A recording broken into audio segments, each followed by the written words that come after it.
First Corinthians chapter 14. Okay. I love this. Are you ready? We'll start verse 1. 1 Corinthians 14:1. Let love be your highest goal. Love. It's all about love. But you should also desire the spiritual gifts, especially the ability to prophesy.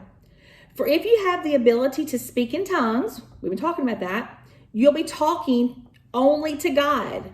That's you and Jesus. That's your prayer language. And people won't be able to understand you. You will be speaking by the power of the Holy Spirit, but it will all be mysterious. In other words, he's saying here, you're going to speak in tongues between you and God. That means he didn't mention an interpreter. This is because he's not talking about preaching in tongues. He's talking about your prayer language in tongues. And he said, but one who prophesies strengthens others, encourages them, and comforts them. A person who speaks in tongues is strengthened personally, but one who speaks a word of prophecy strengthens the entire church.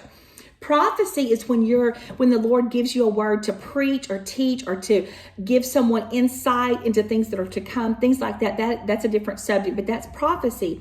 But it's saying here, it's showing you right here, praying in tongues is between you and God.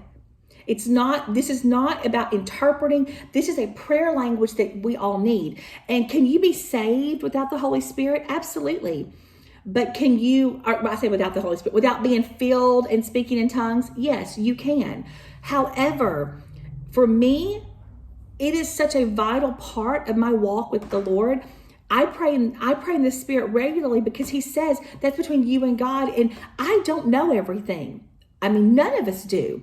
So when I'm praying about a situation, I'll pray in English what I know to pray.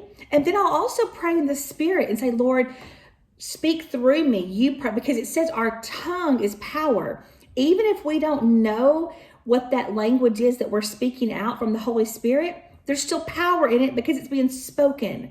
Power in our tongue. So I would encourage you, look at 1 Corinthians 14 and see what the Lord shows you.